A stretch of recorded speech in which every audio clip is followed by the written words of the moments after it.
Bismillahirrahmanirrahim. Alhamdulillah rabbil alamin wa sallallahu wasallama ala sayyidina Muhammadin wa ala alihi wa sahbihi ajmain. Alhamdulillah, syukur pada Allah Taala, selamat kita berjumpa pada malam ini. Malam ini saya nak cerita Zambal, nak cerita Tarim sedikit tuan-tuan sekalian. Kita dalam suasana sedih, banyak ibadat kita banyak lari daripada biasa adanya. Ketahuilah sebelum itu kita nak sebut sentuh sedikit tentang perkara-perkara berhubung dengan COVID kita ini. Ya, ini jangan kita sangka ini wabak-wabak biasa nanti dia akan berlalu. Tidak. Kecuali COVID ini datang to usher in the new era. Era fitnah, era Mahdi, era ketentuan Allah Ta'ala akhir zaman. Episodnya sudah masuk, dibawa oleh golongan Tarim ini, dibentang golongan ini. Maka datang bersama dengannya selangkah demi selangkah, selangkah demi selangkah masuk dalam era itu yang Nabi mengatakan kita akan menghadapi fitnah semakin gelap dan segelap seperti gelapnya malam. Dah masuk dah. Jangan kita sangka ini wabak biasa. Seboleh-boleh kita nak fight dan kemudian nanti dia akan reda kembali sebagainya. No. Dia reda tidak. Selagi dia masih sekarang tengah gelap ni, kau grab apa yang kau masih nampak. Kau grab apa yang kau masih dapat. Akan gelap lagi, akan terlepas. Tak grab sekarang, tak dapat. Kita sudah dengar bukan? Nabi kita SAW menyebutkan akhir zaman nanti Kaabah pun runtuh, Quran pun akan lenyap hilang. Betul tak? Itu semua kita tahu kan? Apa makna Kaabah runtuh, Quran pun akan hilang? Satu masa nanti mushaf kita buka kosong, blank. Bahkan yang dalam dada-dada manusia pun akan hilang. Apa makna tu tuan-tuan sekalian? Apa makna Kaabah pun akan hilang, Quran pun akan hilang? Itu Kaabah dan Quran adalah sebesar-besar syiar dalam Islam. Itu pun akan lenyap, bermakna menuju kepada waktu itu banyak yang akan lenyap lagi. Sampai maksimumnya, paling maksimumnya Kaabah dan Quran pun akan hilang. Dan sekarang banyak sudah mula hilang. Jangan kita tak sedar, jangan kita ingatkan masih lagi macam biasa. Banyak dah hilang. Sementara 9 bulan COVID ini melanda saja, banyak dah hilang. Tak tahu dapat balik ke tidak. Setakat ini kita rasa macam nak dapat balik, terlepas. Nak dapat balik. Nampaknya makin yang ditunggu macam tak kunjung tiba pulanya. Dalam 9 bulan ini apa yang dah terlepas kita? Terlepas fadilat saf dapat. Barang terlebih awal saya suka tekankan dia, bukan cakap kami anti SOP ke apa. Bahkan kita sokong kena patuh SOP, kena ikut undang-undang, kena ikut peraturan. Cuma kita nak mengenang apa yang kita terlepas, apa yang dah luput daripada kita. Yang kita harap kepada Allah Ta'ala supaya walaupun ibadat kita dalam suasana begini tak macam dulu lagi. Hanya 9 bulan tau ibadat kita dah tak macam dulu lagi. Luput apa kita luput? Fadilat saf awal. Saf awal itu disuruh rebut. Kalau orang tahu fadilat saf awal fadilat saf rapat. Sehingga Nabi mengatakan kalau saf rapat itu syaitan tak boleh mencelah. Berapa bulan syaitan bebas masuk antara kita. Nabi mengatakan betul saf kita luruslah hati-hati kita. Saf kita tak betul, maka banyak perpecahan antara umat akan kita lihat. Banyak dia anti dia.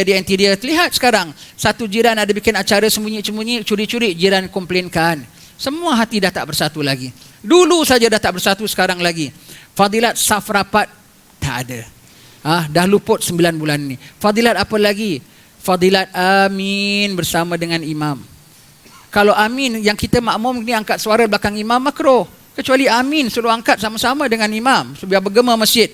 Siapa amin serentak dengan aminnya imam, itulah aminnya malaikat kabul. Dan hanya berapa orang saja boleh mengaminkan sembahyang?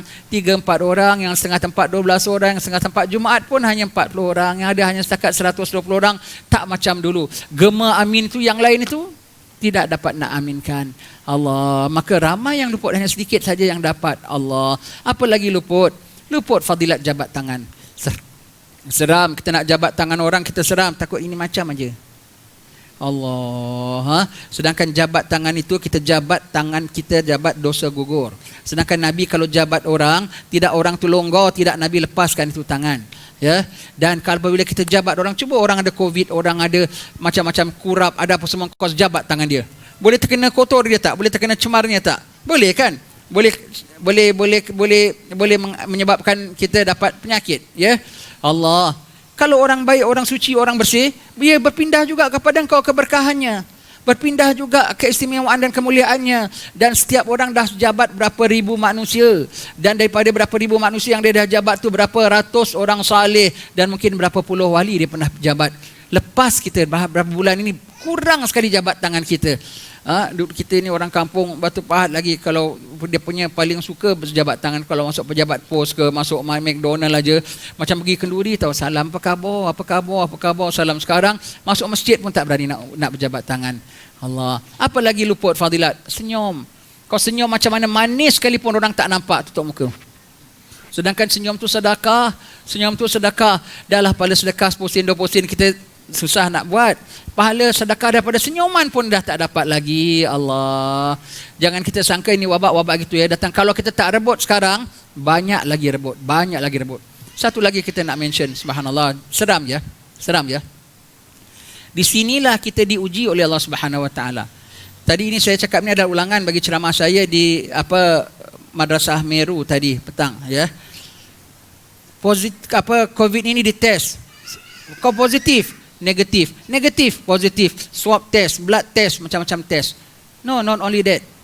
Datang bersama dia tawakal test, redha test, sabar test, endurance test pada Allah Subhanahu Wa Taala. Banyak orang kena COVID, tawakalnya hilang terus, panik, tak tentu arah, jadi penakut.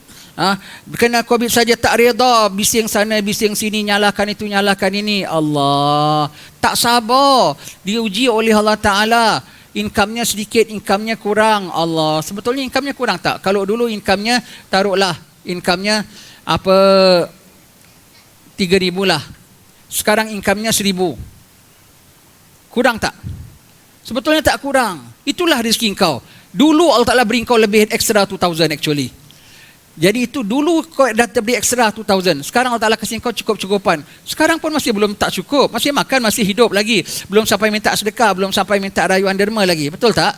Betulnya 1,000 tu memang untuk engkau. 3,000 tu Allah Ta'ala kasih, dah 2,000 extra. Selama berapa lama Allah Ta'ala beri extra. Kurangkan sikit saja punya, wah anak punya income drop, wah anak punya. Jangan begitu. Jadi dia punya test dia, ada test positif, ada COVID positif, ada negatif, ada gitu. Yang ada orang kena COVID, testnya sabarnya negatif. Yang ada setengah orang pula tawakalnya makin naik positif. Alhamdulillah. Dengan COVID ini macam-macam tertest. What your own swab test. Test your own sabar, test your own tawakal, test your own redha, test your own serah pada Allah Ta'ala. Jangan sampai gagal. Na'udzubillah min zalik. COVID ni seram tau. Kan kita bilang Cina takut mati. Sekali dalam COVID ni kita tengok Melayu lebih dahsyat pada Cina lah. Cina takut mati pun berani buka kedai. Pasal nak akan untung duit. Melayu punya konon-konon tak takut mati, tak berani nak buka ibadat. Dan tak rasa rugi. Cina rasa rugi tak dapat untung duit. Melayu tak buka ibadat, tak buka kuliah, tak buka apa, tak rasa rugi kurang pahala, tak rasa rugi kurang fadilat. Takut, tak takut, seram itu, seram ini, tak berani itu, tak berani ini. Kau luput macam-macam, kau tak sedar dengannya. Selagi masih ada, selagi masih boleh rebut, grab, bikin apa yang patut, ikut undang-undang, ikut peraturan, semuanya. Kalau terlanggar peraturan pun bukan kita langgar peraturan. Itu kiranya you use your discretion in following the SOP. Kita yakin SOP itu bukan benda bodoh. SOP itu bukan benda yang buat kita itu. SOP untuk selamatkan kita. Since this SOP is a new thing, you want to follow, you have to use your discretion. Whatever yang patut. Kau banding kau dengan Cina saya lah. Cina takut mati pun berani buka kedai pasal takut rugi duit. Kau punya kata tak takut mati konon, tak berani buka ibadat, tak berani nak buka kuliah. Dan tak rasa rugi pulanya hilang pahala, tak rasa rugi hilang ilmu, tak rasa rugi hilang barakahnya. Allah, di mana tawakalmu? Di mana nak rebut tamak akhiratmu? Di mana rasa cemasmu kalau luput segala pahalamu? Di mana? Wabaknya tak kena, tetapi macam-macam dah kena. Panik dah kena, seram dah kena, luput tawakal sudah kena. Allah, redha tak sembahyang Jumaat sudah kena. Suka saya pesankan, mungkin pihak Jabatan Agama terlepas pandang ke, ataupun mungkin ada saya yang terlepas baca ke. Walaupun dibilang hanya dibenarkan setengah tempat sembahyang 40 orang ke sembahyang 120 orang, yang bakinya tu macam mana? Yang bakinya tu tetap wajib ya, tetap wajib. Tetap kena appeal pada Allah Ta'ala. Ya Allah, aku minta ampun tak sembahyang Jumaat. Ya Allah, aku mohon, Ya Allah, Nabi mu sudah sebut tak sembahyang Jumaat 3 kali dicap. Kau jangan cap hatiku, Ya Allah. Terima ini sebagai uzur, Ya Allah. Tetap, walau SOP, walau apa yang akan menjawab soalan kita sendiri depan Allah Ta'ala. Tidak, oh, you come from Malaysia? Okay, under your SOP, you clear. No. Still we have to answer individually, kena answer depan Allah Ta'ala. Still we have to appeal. Still have to appeal. Maka suka kami pesankan yang tak dapat pergi sembahyang Jumaat, jangan kau waktu-waktu Jumaat kedai kopi, shopping semua jaga adab. Duduk di rumah, jaga adab. Kami pesankan yang tak dapat sembahyang Jumaat, duduk di rumah, paling tidak wirid dan zikir. Jangan keluyuran, jangan kesana kemari di pasar-pasar. Macam Cina pulanya aku tengok macam keling. Hari-hari Jumaat tak kisah, tak ada umpama. Yang sini 40 orang sembahyang, tolong doakan Allah maghfiril muslimin wal muslimat wal mu'minin wal mu'minat. Muslimin dan muslimatnya tengah di mana? Tengah di pasar, tengah makan McDonald, tengah makan mie rebus. Aib. Tak boleh duduk di rumah istighfar, nangis. Kalau tak nangis pun paling tidak merenung Jumaat. Kalau tahu laksanakan taklid mazhab lain, rebut apa yang dapat, berebut apa yang dapat. Tetapi tak boleh dilepas saja begitu, rugi kita, rugi ya. Dan tak tahu wabak ini bila datang balik dapat reda balik ataupun tidak. Na'udzubillah min zalik. Berlindung. Kenapa kami cakap selalu menjurus takut dan takut? Sebab Nabi bilang dan memang perkaranya sangat menakutkan. Memang Nabi bilang makin gelap. They not expected to getting better and better. From bad to worse ada. Ya, Nabi mengatakan ya.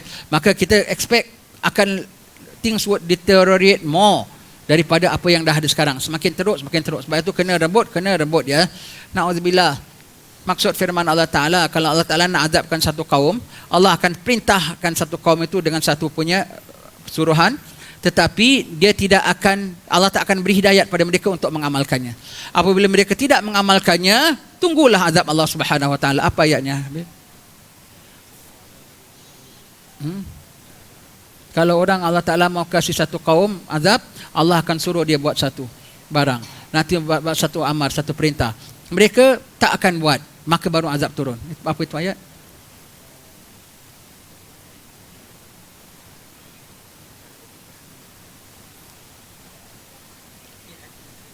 Ayat Quran ada. Surah Ibrahim ke surah apa ada sebut ayat. Ada baca. Baik ya.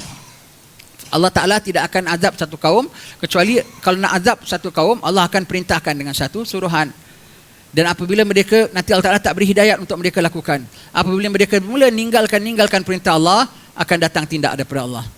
Dan umat Muhammad tak akan kena azab seperti kaum Ad, kaum Samud semua. Tapi mau tak mau, ujian akhir zaman tetap akan datang. Namun sebelum Allah Ta'ala datang, Allah Ta'ala adilkan dahulu. Allah Ta'ala kasih preliminary examination dulu. Exam peringkat awal dahulu. Kau boleh lulus, insya-Allah lulus. Kau tak lulus, kau tak lulus. Kalau lantaran diancam sedikit dengan sedikit takut kuman, diancam sedikit dengan takut ini aja, kita dah rela macam nothing wrong tertinggalkan ibadat kita. Tak sanggup nak mempertahankan agama dalam diri kita sendiri, pegangan agama kita sendiri. Bagaimana diancam pada zaman fitnah nanti akan datang? Diancam nyawa, diancam makanan, diancam kekeringan, diancam dengan kemarau, diancam dengan apa? Sanggupkah kita mempertahankan? Kalau sedikit ancaman dengan worry, takut kumana yang kau dah jadi macam never mind, tak semayang pun tak apa, never mind, tak semayang. Dengan rela. Bukan kita bermakna cakap ini suruh ceroboh semua pergi datang ke masjid ramai-ramai beribu-ribu. Tidak bermakna. Paling tidak sedih, paling tidak insaf, paling tidak takut, paling tidak appeal pada Allah Ta'ala, paling tidak rasa duka cita, paling tidak merayu kepada Allah Ta'ala. Ini macam nothing wrong. Bahkan kalau nak buat apa, tak, jangan. Allah akan suruh satu kaum. Allah suruh kita sembahyang Jumaat, Allah suruh kita himpun, Allah suruh kita zikir, Allah suruh apa. Tapi sekarang tak dapat buat. Mereka tak nak buat. Kalau ada valid reason, never mind. Kalau no valid reason, not so worrying, not really that kadar darurat umpamanya, engkau tak buat kiranya derhaka pada Allah Ta'ala. Merata satu dunia pulaknya. Allah. Tunggulah bala akan datang. Bala apa? Bala longgar akidahnya. Bala apa? Tak begitu prihatin terhadap hukum-hukum Allah Ta'ala. Bala apa? Itu bala lebih besar daripada tsunami ataupun kebakaran ataupun apa ya. Bala akidah makin terlepas. Manakah tidak nanti akhir zaman Dajjal kalau datang, people easily follow them. Follow them. Why? Sekarang ni tengah proses to reach that zaman. Orang dah mula rela. Demi sikit ancaman aja rela.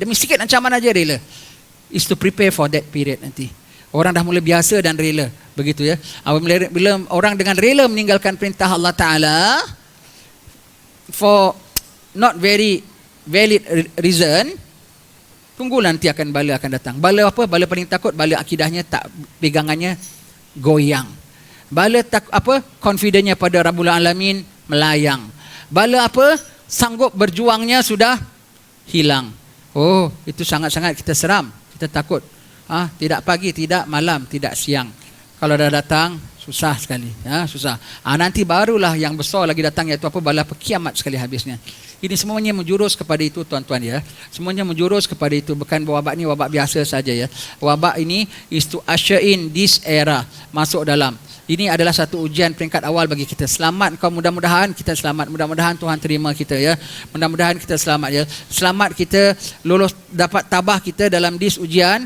Tabah pegangan agama kita, tabah tidak goyah kita. Mudah-mudahan nanti ujian lagi besar akan datang lagi tau. Macam-macam ancaman lebih daripada kuman. Not only human but human. Akan ancam kita lagi. Allah.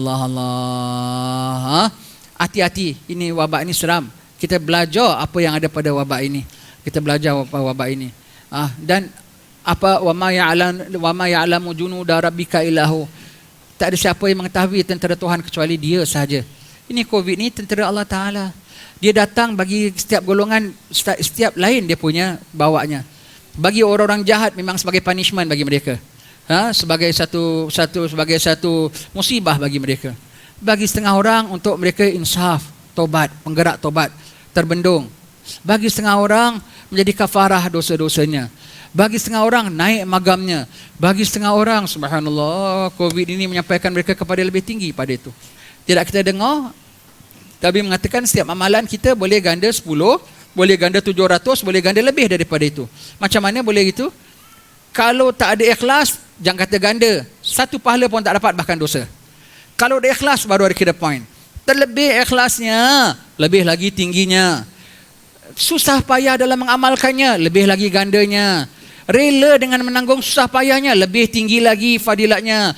Dan menghadapi risiko dan cabaran, lebih tinggi lagi. Hadir majlis-majlis 9 months ago, dengan hadir majlis-majlis now presently, sekarang pahalanya lebih besar. Kerana apa? Datang dengan risiko, datang dengan takut, datang dengan bimbang. Takut beraneka jenis takut. Takut kena fine, takut kena takut kena kuman, takut macam-macam. Takutlah ya, macam-macam. Kan ada cemas sikit kan, take risk kan namanya kan, ambil risiko kan.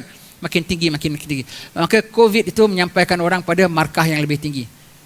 Yang ada 10, yang ada 700, yang ada lebih pada itu. Yang ada COVID menyampaikan dia sampai kena sakit, sampaikan dia apa? COVID menjadi sebab dia mencapai husnul khatimah.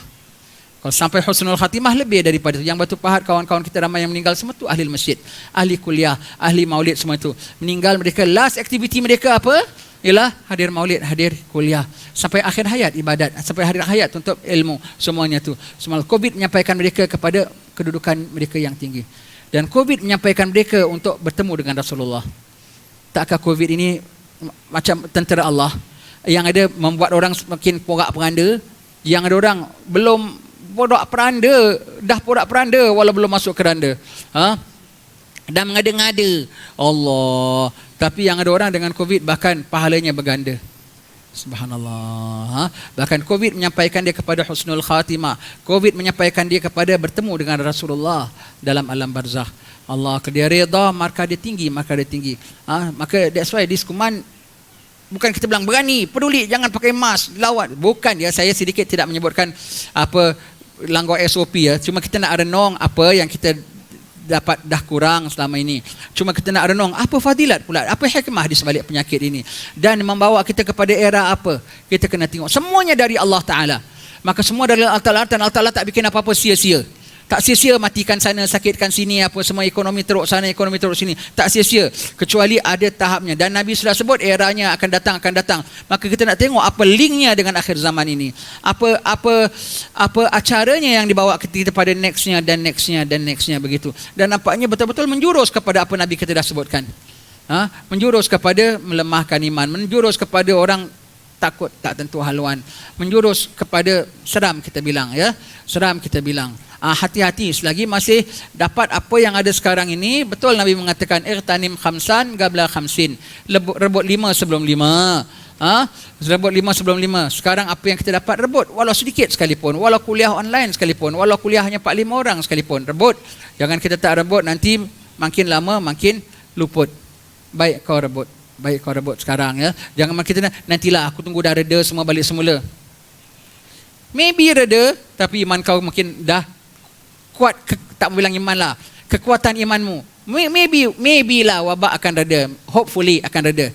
Tetapi kekuatan imanmu rasanya sudah makin tiada. Seram ya, seram. Maka sekarang kita sedang diuji oleh Allah Taala. Jangan don't wait until everything dah reda baru kita nak start. Sekarang. Apa dapat grab, dan apa yang ada jangan sampai terlepas. Apa yang dapat kita grab, apa yang ada jangan sampai terlepas. Hold on. Begitu kita katakan tadi ya. Ini wabak adalah daripada rencana Allah Subhanahu Wa Taala. Kan kita bilang dewasa ini orang sebut belakangan ini sebelum Covid, apa ceramah paling banyak sebut? Akhir zaman, tak lama lagi Mahdi akan keluar, tak lama lagi begini. Sekarang tu Covid datang. What's the link between akhir zaman and Covid? This is the link. Dia datang ya dengan dibentangkan Covid itu to usher in this new era, bring us to this new thing semua.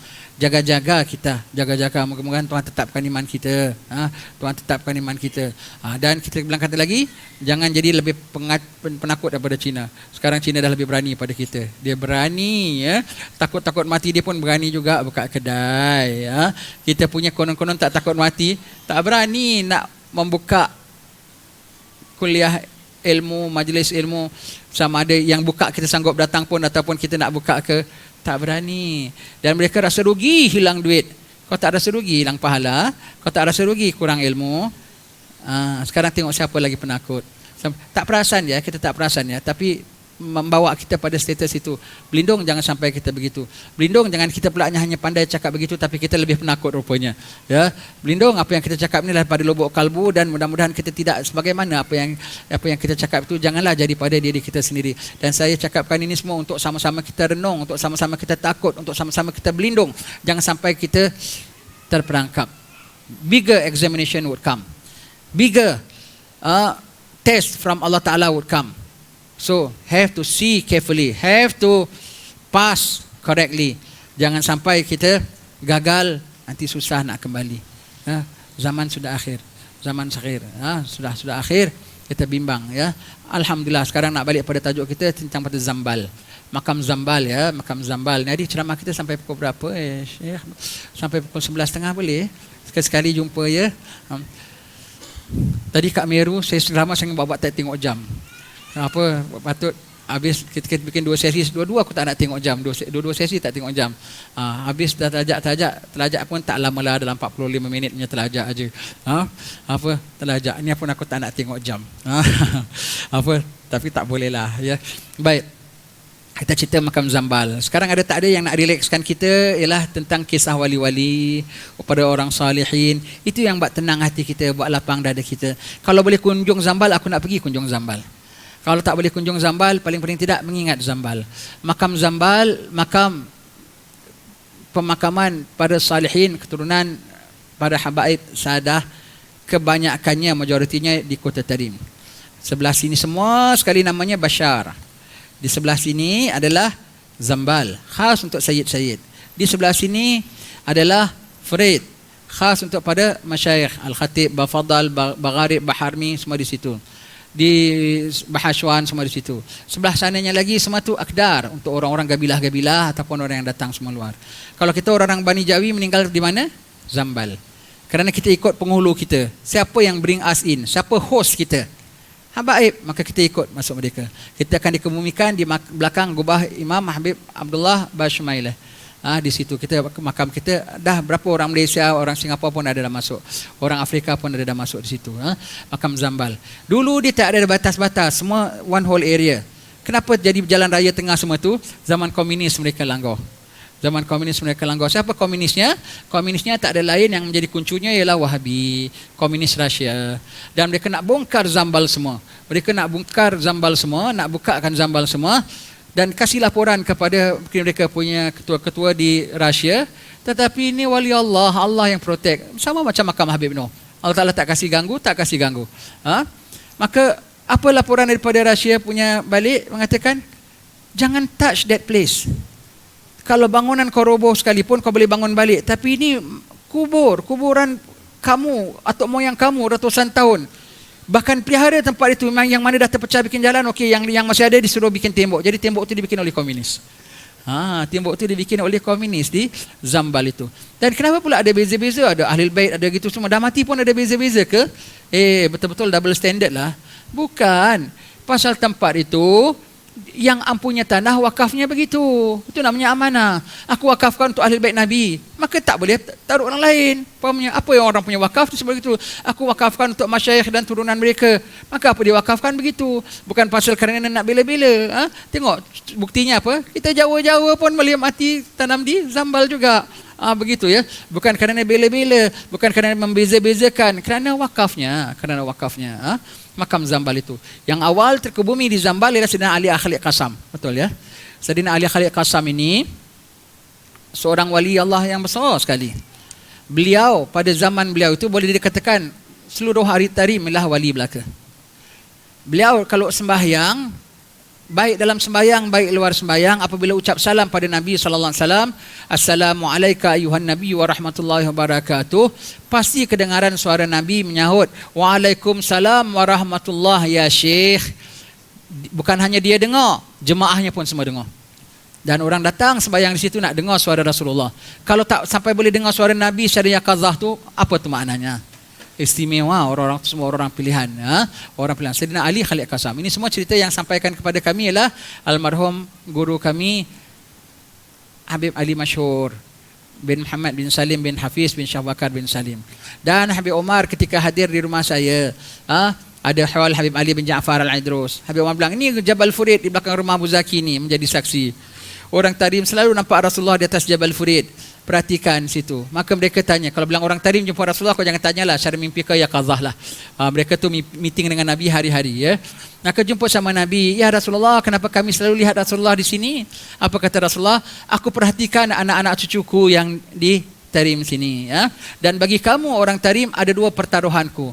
Jika kamu buat mereka dua gembira dan happy dengan adabmu, dengan akhlakmu, dengan ibadatmu, maka redalah aku. Tetapi jika kamu membuat dua ini kecewa, maka tak gembiralah aku, tak redalah aku. Iaitu siapa? Sayyidina Ali Khalid Qasam dan juga Sayyidina Al-Faqih Al-Muqaddam. Itu keistimewaan awal mula zaman. Di Zambal pada zaman Syekh Abdul Rahman Segaf, lebihlah 700 tahun yang lalu, di Zambal itu sudah terkebumi di situ 10,000 wali dan 80 wali kutub. Wali kutub tu top wali tau. Chief wali. Zaman Syekh Abdul Rahman Segaf 800 years ago sudah ada 10,000 awliya dan 80 wali kutub. 700 years ago. Sekarang agaknya makin kurangkah? Itu zaman belum masuk Sayyidina Abdullah Idrus. Itu zaman belum masuk Sayyidina Umar Muhdar. Itu zaman belum masuk Syekh Salim, bapaknya Syekh Abu Bakar bin Salim. Itu zaman belum masuk Imam Haddad. Itu zaman belum masuk yang kita tahu di Zambal yang banyak situ semua belum masuk lagi. Sudah berapa? Sudah begitu banyak bilangan aulia di makam Zambal ya. Makam Zambal. Dan orang-orang ahli Zambal semuanya itu istimewa. Mereka adalah penghulu-penghulu ahli barzakh. Kenapa ahli barzakh? Ahli barzakh bersama dengan Rasulullah. Dan yang paling hampir dengan Rasulullah, yang paling mencintai Rasulullah, yang paling banyak selawat atas Rasulullah. Dan siapa itu? Golongan wali-wali dan orang saleh. Dan itulah golongan mereka itu kebanyakan qualify for that. Maka mereka adalah sangat terpandang di ahli barzakh. Kita sebut dalam syair itu tadi, orang barzakh really look high upon orang-orang ahli Zambal. Mereka adalah penghulu-penghulu, orang-orang terkemuka di kalangan ahli barzakh. Bahkan penghulunya ialah siapa? Sayyidina Al-Faqih Al-Muqaddam. Sayyidina Al-Faqih Al-Muqaddam sebelum beliau meninggal, mimpi jumpa gurunya. Saya tak ingat siapa namanya. Man Ustaz Syekh Sayyidina Al-Faqih Al-Muqaddam.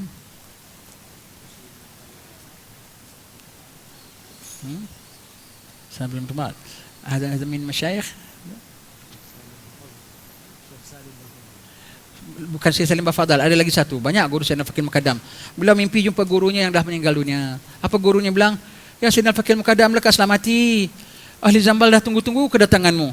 Ahli Zambal dah tunggu. Ni cerita daripada siapa? Habib Alwi bin Syihab punya kalam. Habib Ali bin Syihab punya kalam, dalam tulisnya ada sebut begini, wahai Sayyidina Fakir Mukaddam, lekaslah mati. Orang ahli Zambal dah tunggu engkau. Nantilah, aku belum tiba waktu aku, belum mati dulu. Okeylah, tak apa, kita tunggu engkau. Mereka tunggu, kita punya leader, kita punya chief ni belum masuk. Sayyidina Fakir Mukaddam masih hidup, orang barzah sudah mengalu-alukan dia.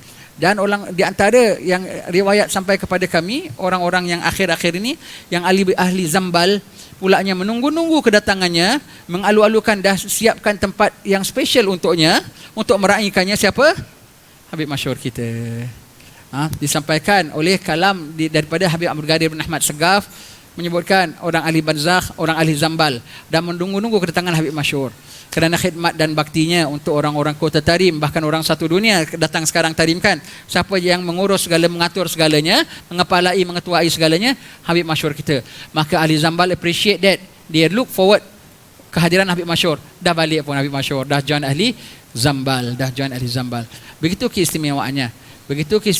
Ahli Zambal. Sehingga ahli Zambal, apa sebagaimana disebut oleh Habib Alwi bin Syihab, menyebutkan Imam Haddad pernah ditanya kepada orang, bagaimana kedudukan Sayyidina Fakir Mukaddam di sisi awliya? Adakah kedudukannya seperti Sayyidina Isa di sisi anbiya? Marah Imam Haddad, no, it's not like that. Bahkan kedudukan Sayyidina Fakir Mukaddam di sisi awliya macamlah kedudukan Sayyidina Muhammad di sisi anbiya. Itu hadis Nabi. Ada tadi kita baca dalam kitab Syiarus Salikin, ada sebut tentang apa Nabi mengatakan, kedudukan orang alim dengan orang abid adalah seperti bezanya kedudukanku dengan orang yang paling rendah daripada sahabatku. Jadi orang alim tu tinggi kedudukannya. Orang alim tu berbanding dengan orang-orang abid adalah macam Rasulullah dengan sahabat-sahabat yang paling rendah lagi. Jadi maka Sayyidina Imam Haddad mengatakan, bukan kedudukan Sayyidina Fakir Mukaddam di sisi ahli barzakh, di sisi para awliya sekalian, bukan seperti kedudukan Sayyidina Isa di sisi anbiya. Kan tinggi Sayyidina Isa, Nabi Isa kan tinggi. Bahkan kedudukannya seperti Sayyidina Muhammad di sisi anbiya. Jadi Sayyidina Muhammad Sayyidul Anbiya, Sayyidina Fakir Mukaddam Sayyidul Awliya. Begitulah tingginya kota makam Zambal. Dan makam Zambal, kalau makam Inat semua kita pergi malam ni, malam-malam cuba pergi tanah kubur, tak kau menggeletar, balik nanti demam. Tu kau malam-malam pergi kubur kan, dah kena sampuk, dah kena apa lagi, mengilai apa semua. Oi, tak berani. Kita sana kalau pergi Azur Inat badal Maulid Darul Mustafa. Saya kalau ziarah Inat lepas Maulid Darul Mustafa, malam-malam pergi Inat, duduk sana tengah-tengah kubur, malam-malam sendiri dekat situ. Tak takut, tak bimbang, tak apa, gembira sekali. Kita masuk jejak kaki tanah kubur saja, melonjak-lonjak hati kita. Padahal gelap gelita, tak ada apa-apa. Kenapa aku can feel so happy? Akunya tak tahu apa-apa. Roh aku can sense something lah, maybe. Sebab roh kan dapat tahu kan. Duduk malam-malam tak ada rasa takut, tak ada bulu roma berdiri ke, tak ada macam nak terkencingkan apa pun, tak ada semuanya. Tenang aja. Tapi Zambal tak boleh. Zambal malam aja tutup. Kenapa? Kalau orang tak biasa masuk situ, takut nampak melihat penglihatan-penglihatan yang dia tak boleh tertanggung. Nanti tak tertanggung dia melihat penglihatan-penglihatan di Zambal. Maka Zambal kalau malam tutup.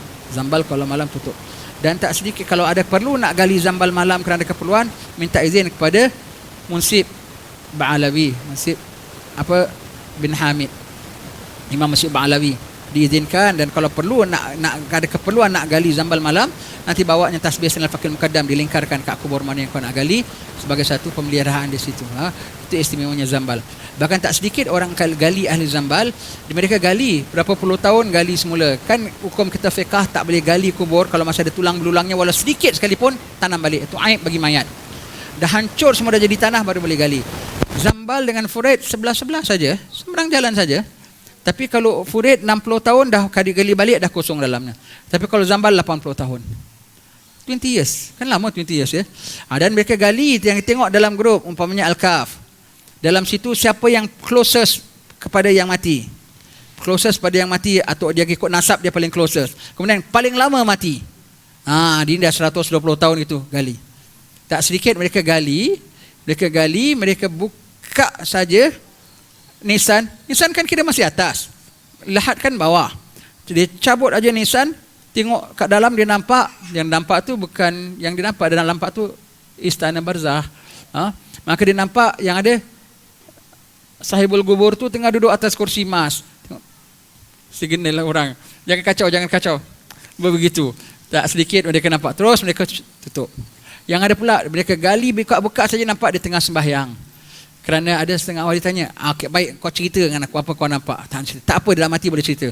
Aku nampak tengah sembahyang, betul. Sebab aku biasa selalu berapa puluh tahun aku dengar, duduk sebelah dia, aku dengar dia sebut dia Allah, berilah aku nikmat. Nikmat kubur kan nikmat. Berilah aku satu kenikmatan, iaitu apa? Izinkan aku terus sembahyang dalam kubur. Mereka punya sembahyang bukan kira ibadat, kira nikmat. Pada kita sembahyang macam punishment. Malas. Tak disuruh tak sembahyang pulanya. Mereka punya sembahyang kira enjoyment. Jadi tak guna dapat itu, dapat ini, dapat makan, kau tak dapat sembahyang. Mereka izin. Berpuluh tahun aku dengar. Apa kau gali kubur dia, apa nampak? Aku nampak dia tengah sembahyang dalam kuburan dia. Itu cerita-cerita ahli zambal. Cerita-cerita ahli zambal. Suka tingkau. Kau tak percaya pun kau punya pasal. I'm not talking to you. I'm talking to all these orang-orang yang beriman. Orang-orang golongan murid-murid kepada orang-orang saleh. I don't demand you untuk percaya. Kau tak percaya kau punya pasal. I don't even care because I'm not talking to you. I'm talking to these people yang hati nuraninya terbuka. Yang mana Imam Ghazali tukil daripada kalam Imam Abu Hasan Syadzali dalam kitab Syiarus Salikin, orang yang mengiyakan saja golongan-golongan ini, ya subhanallah, masya-Allah, orang istimewa. Orang mengiyakan saja, mengiyakannya saja, doanya kau dah boleh minta. Dia jadi orang yang mustajab doa. Kerana memang real, not mudah untuk banyak orang dongeng lah, kartun lah, taksub lah, apalah. Banyak kan orang cakap gitu kan. Melampau lah, apalah, tak logik lah. Suka hati memang, kenapa tak logik pada akal? Memang sebetulnya kau bukan tak logik pada akal, memang kau tak ada akal. Maka aku tak kisah logik pada akal kau ke, tak ada logik ke. That's why potong cakap balik semula. Jadi aku tak heran. Kau believe tak believe, aku tak ada kisah, semuanya begitu ya. Dan ini perkara berlaku. Nanti kau masuk barzah kau tengok siapa mulia, siapa tak mulia. Begitu ya. Begitu kedudukan ahli zambal, kedudukan ahli zambal. Saya setiap kali kalau tengok orang-orang tadi meninggal dunia para habaib, rasanya saya macam nak bilang, kau turun kasih aku naik itu. Dia kalau naik keranda tu, sebab dia meninggal dunia saja di rumah berapa puluh kali khataman Quran. Set yang satu juz itu, berapa banyak dia ada set, satu orang kasih satu, berapa puluh kali khatam. Sementara di rumah, ketika dikubur, sementara orang nak bawa, sementara nak tunggu jenazah, khatam lagi. Ketika orang bawa jenazah datang, yang dikubur sedang baca lagi. Kemudian 3 hari mereka khatam di situ, pagi dan malam. Berpuluh kali khataman Quran. Tak envy kita dengan begitu. Tak cukup begitu saja. Sayyidina Umar Muhdar dalam kuburnya tu, tempat kuburnya, kubur Imam Muhdar situ, atas sikit kubur Habib, sekarang Habib Abdullah bin Syihab, bapaknya Habib Muhammad, Habib Ali bin Syihab, dedeknya situ ya. Begitu ya. Sayyidina Imam Muhdar, dia dengar Rabi'atul Adawiyah takut kuburnya gelap, dia baca Quran sendiri dalam kuburnya. Berapa kali baca? Sekali khatam, 2 kali khatam, 10 kali khatam, 100 kali khatam, 1000 kali khatam, sampai 7000 kali khatam Quran. Rabi'atul Adawiyah ya, Rabi'atul Adawiyah. Imam Ghazali selalu suruh kita sebut baca kisah para waliyah ini. Kenapa? Biar kita malu. Tengok perempuan pun boleh, kau lelaki tak lembik kalau kau tak boleh buat. Jadi kita kena baca tentang wanita-wanita salihah untuk kita boleh contohi ya. Maka Rabi'atul Adawiyah khatamkan Quran dalam kuburnya, dalam liang kuburnya selama berapa kali? 7000 kali. Apabila Sayyidina Umar Muhdar mendengar ini, dia pun minta galikan kubur, dia pun baca dalam kubur dia sampai 7000 kali khatam juga.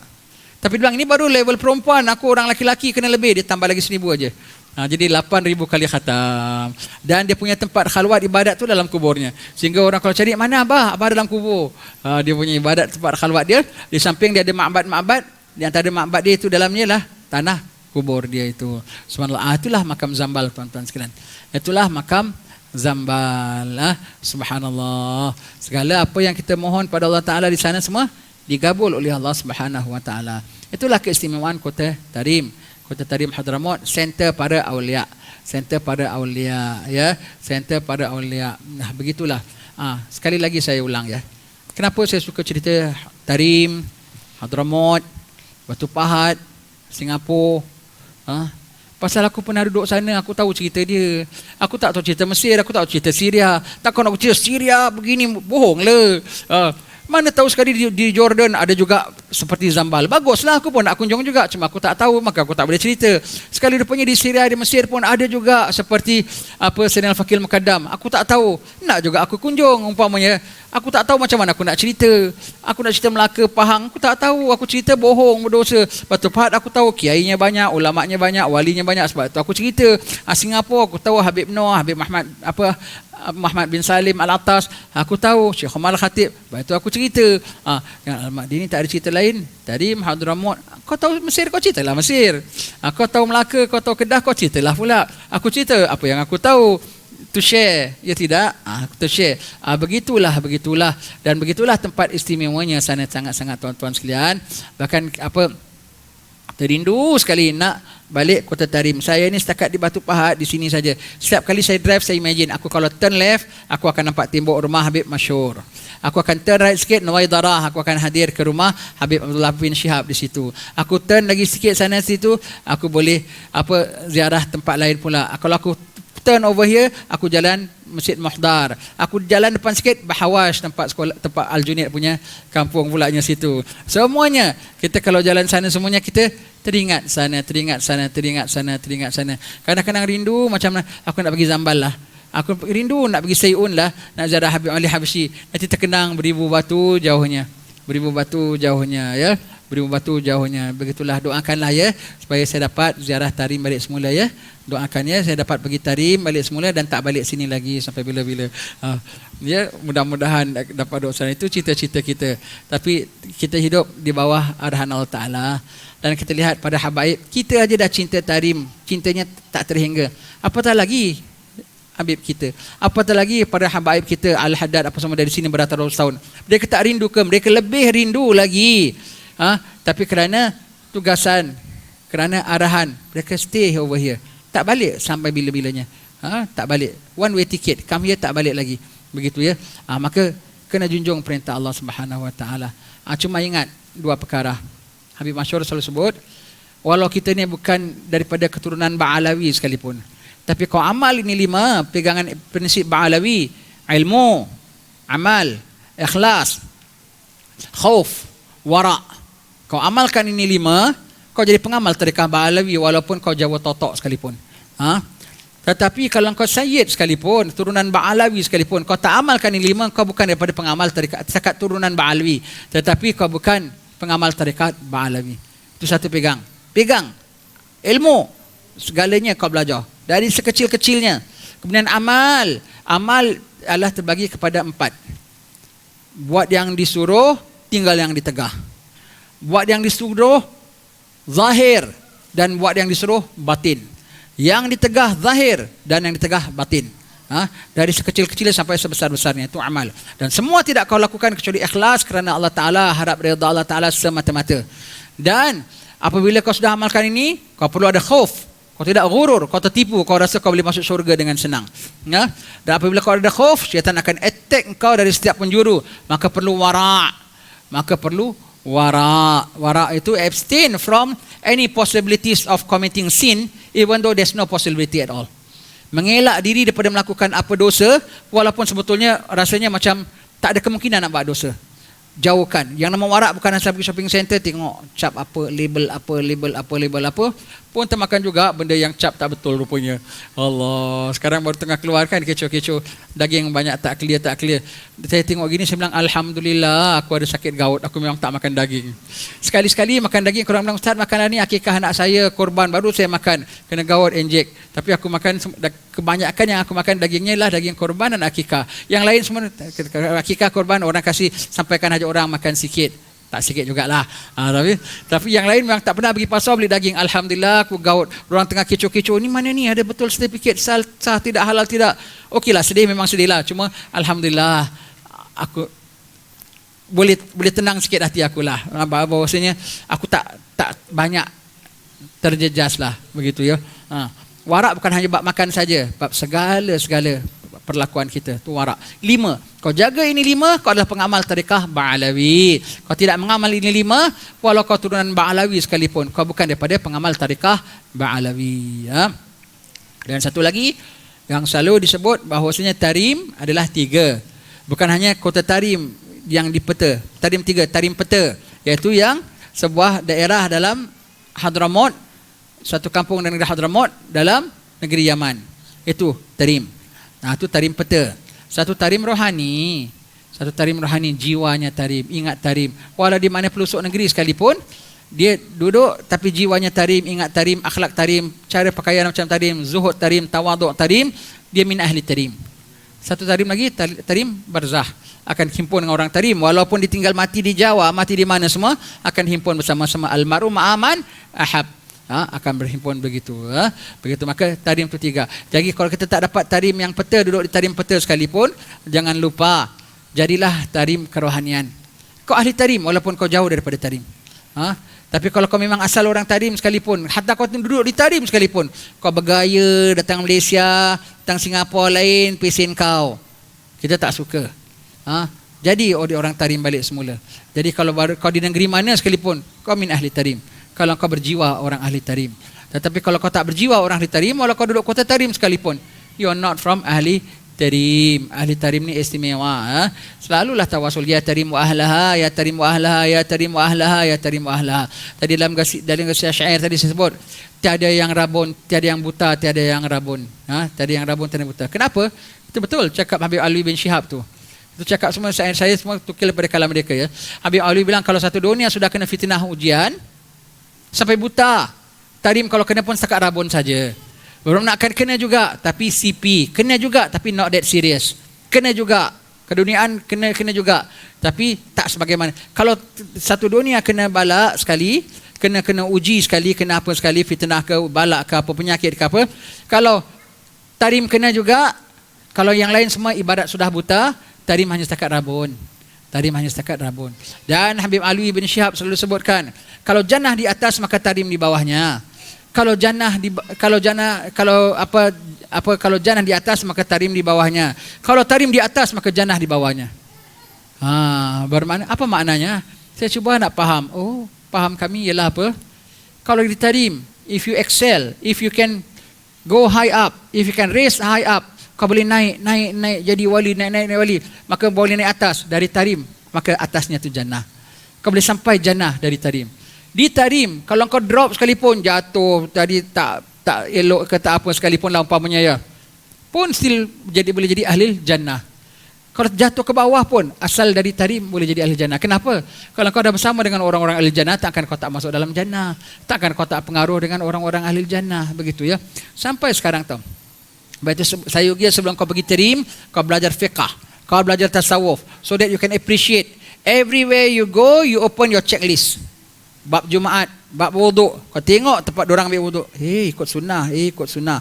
Kau tengok bab baca Quran, kau tengok dorang punya hizib, ikut sunnah, ikut sunnah. Kau tengok surah-surah yang dia baca pada hari Jumaat, subuh Jumaat dan semua, ikut sunnah. Kau tengok cara pakaian dia, kau tengok cara serban dia, kau tengok jubah dia, ikut sunnah, ikut sunnah. Kalau kau tak tahu, kau tengok, oh ni style mereka.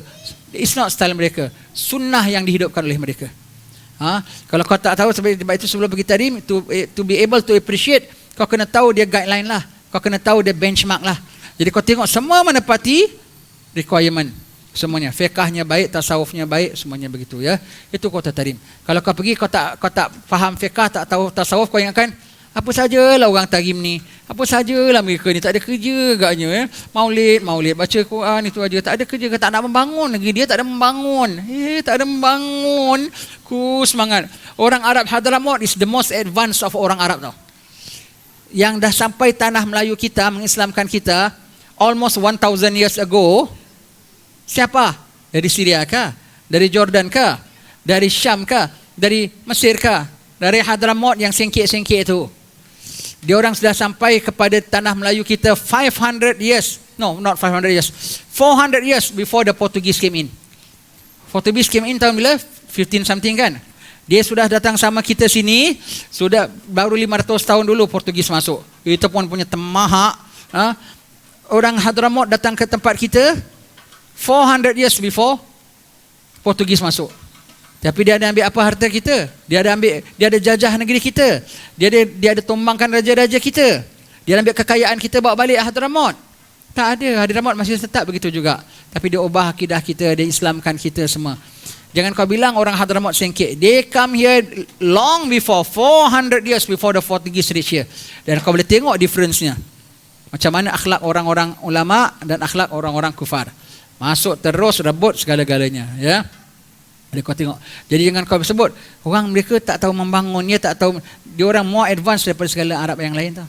Tapi kerana mereka tak keduniaan, that's why tak nampak. That's why tak nampak. Tapi hakikatnya, siapa yang sampaikan Islam kepada ke sini? Ada orang Melayu hantar mission pergi Hadramaut ke, pergi Mesir ke, cari agama. Ada kau dengar? Kan tak ada. Mereka yang datang sini. Dan mereka datang 400 tahun sebelum Portugis. Then you dare to say that orang Hadramaut singkit? They are not singkit. Bahkan orang-orang kafir itulah akbar sanaki. Yang menjagul akbar sanaki Habib Husin Haddad, Habib Husin mari sini. Singkit, ada singkit Habib. Murabbal. Singkit, singkit Habib Husin bilang singkit. Akbar sanaki, terpalinglah singkit. Jadi orang Tarim tidak singkit, bahkan orang kufar yang akbar sanaki. Dia akbar sanaki itu kalam Habib Husin Al-Haddad. Dia suka cakap Melayu, dia Arabkan. Begitu ya. Alhamdulillah. Nanti mereka orang Tarim suka tanya sama saya, Kaif Malaysia? Bagus. Kaif Singapura? Bagus. Nah, Alhamdulillah Malaysia bagus. Lakin Tarim abgas.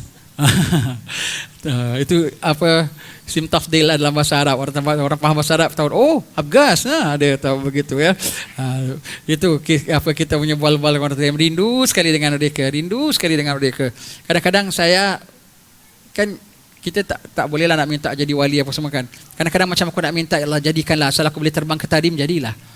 Bukan untuk action, boleh karamah jalan atas saya. Asal aku boleh terbang ke Tarim, aku betul-betul datang, jadilah. Kadang-kadang sesingkit-singkit gini pun ada muka nak minta boleh able to terbang. Hanya make me able to reach Tarim. Kabul ya Allah, malam Jumaat ini kabul ya Allah. Asal aku boleh dapat Tarim, dapat datang Tarim, dapat makam Sayyidina Fakil Mukaddam, dapat makam Inat, dapat apa semua tu, jadilah lagi ya Allah. Mohon pada Allah Ta'ala. Allah nak semuanya boleh. Mana tahu saya cakap ni ada wali-wali yang dengar, tak tahu dibawa saya. Kalau kita tak jadi wali pun kita boleh dibawa kan. Wallahu alam bisawab, insyaallah. Baca doa Maulid Habib. Dia baca. Anda dah baca tadi awal. Dia baca. Anda buka, kita dah buka. Garakna.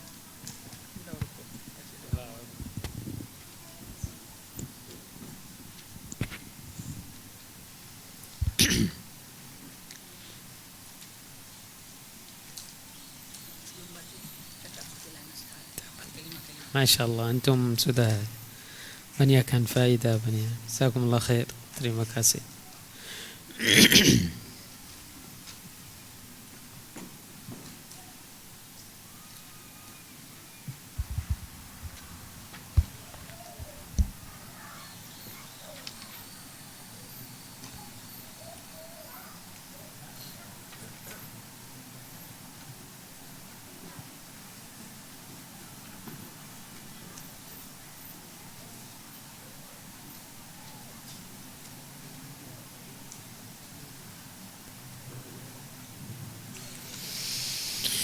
بسم الله الرحمن الرحيم. الحمد لله رب العالمين. اللهم صل وسلم وبارك على سيدنا محمد وعلى آله وصحبه أجمعين. آمين. جعلنا الله وإياكم ممن يستوجب شفاعته ويرجو من الله رحمته ورأفته.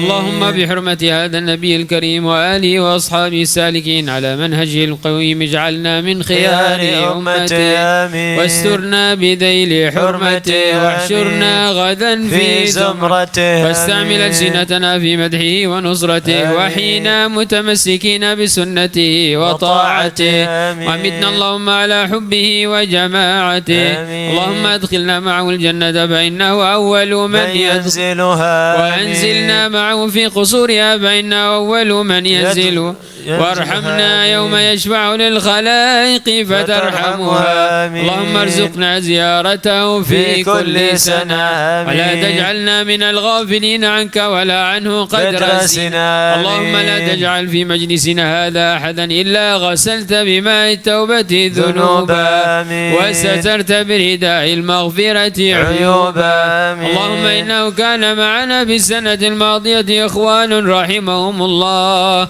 منعهم القضاء عن الوصول إلى مثلها فلا تحرمهم ثواب هذه الساعة وفضلها اللهم ارحمنا إذا صرنا من أصحاب القبور ووفقنا لعمل صالح يبقى سناه على ممر الدهور اللهم اجعلنا لآلائك ذاكرين ولنعمائك شاكرين وليوم لقائك من الذاكرين وحين بطاعتك مشغولين وإذا توفيتنا فتوفنا غير مفتونين ولا مخذولين واختم لنا منك بخير أجمعين اللهم اكفنا شر الظالمين اللهم اكفنا شر الظالمين اللهم اكفنا شر الظالمين واجعلنا من فتنة هذه الدنيا سالمين اللهم اجعل هذا الرسول الكريم لنا شفيعا وارزقنا به يوم القيامة مقاما رفيعا اللهم اسقنا من حوض نبيك محمد صلى الله عليه وسلم شربة هنيئة مريئة لا نظمأ بعدها أبدا واحشرنا تحت لوائه غدا اللهم اغفر لنا به ولآبائنا ولأمهاتنا ولمشايخنا ولمعلمينا وذوي الحقوق علينا ولمن أجرى هذا الخير في هذه الساعة ولجميع المؤمنين والمؤمنات والمسلمين والمسلمات الأحياء منهم والأموات وإنك قريب مجيب الدعوات وقاضي الحاجات وغافر الذنوب والخطيئات يا أرحم الراحمين وصلى الله على سيدنا محمد وآله وصحبه وسلم سبحان ربك رب العزة عما يصفون وسلام على المرسلين والحمد لله رب العالمين إن الله وملائكته يصلون على النبي يا أيها الذين آمنوا صلوا عليه وسلموا تسليما